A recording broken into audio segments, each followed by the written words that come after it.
ఇంటికి పెద్ద కొడుకుగా ఐఎమ్ కన్సర్న్డ్, ఐఎమ్ వరీడ్. నాన్నగారికి నిన్న జరిగిన ఘర్షణలో ఆయనకి కొన్ని గాయాలు తగిలాయి. నేను Kannappa cinema post production work Los ఏంజల్స్లో ఉన్నప్పుడు నాకు ఫోన్ వచ్చింది, ఇలా ఇంట్లో గొడవ జరుగుతున్నాయని. అన్నీ ఆపుకొని ముందు వచ్చేసాను. For me family first. నిన్న మార్నింగ్ దిగాను.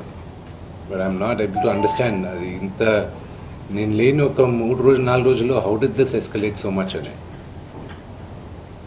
But I hope there is some respite at the end of it. But I also request the media, మీ అందరిని కూడా నేను నా విన్నపం ఏంటంటే, మీకు ఫ్యామిలీస్ ఉన్నాయి, మీకు ఫాదర్స్ ఉన్నారు, everybody's got their own families. I request you to have a little bit of restraint. That's my only request. And నిన్న జరిగిన సంగతి, ఒక టీవీ రిపోర్టర్ ఆయనకి గాయాలు తగలడం, ఇట్ ఈస్ రియలీ అన్ఫార్చునేట్. ఉద్దేశపూర్వకంగా ఎవరిని హర్ట్ చేయాలని లేదు. నిన్న మీరు విజువల్స్ చూస్తే, టీవీ విజువల్స్ మీరు కానీ కరెక్ట్గా చూస్తే, గేటు పగలగొట్టుకొని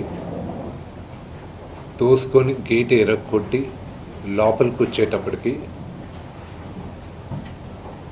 ఒక తండ్రిగా ఆయన రియాక్ట్ అయిన విధం చాలా తక్కువని నా భావన. కానీ ఆయన ముందుకొచ్చి, మీరు విజువల్స్ కరెక్ట్గా చూసుకున్నారంటే, ఆయన మీడియా వాళ్ళకి నమస్కరిస్తూ ముందుకొచ్చారు. ఆయన చేతులు జోడించి నమస్కరిస్తూ ముందుకు వస్తే, ఎవరో ఒకరు ముందుకొచ్చారు, ఏదో మొహం మీద పెట్టారు, ఆ హీట్ ఆఫ్ ద మూమెంట్లో జరిగిందే కానీ ఉద్దేశపూర్వకంగా ఒక వ్యక్తిని కొట్టాలని కానీ, ఒక వ్యక్తి పైన ఆగ్రహం చూపించాలని కానీ వ్యక్తిగతంగా లేదు. ఆయన గాయపడిన వాళ్ళ ఫ్యామిలీతో నేను టచ్లో ఉన్నాను, వాళ్ళ ఫ్యామిలీ మెంబర్తో మాట్లాడాను, వాళ్ళకి చెప్పాల్సింది మేము చెప్పాం. We're in touch with them and it is a really unfortunate incident. I wish this did not happen. ఇది జరుగుండకూడదు. It's really unfortunate. It happen. We all feel sad for it.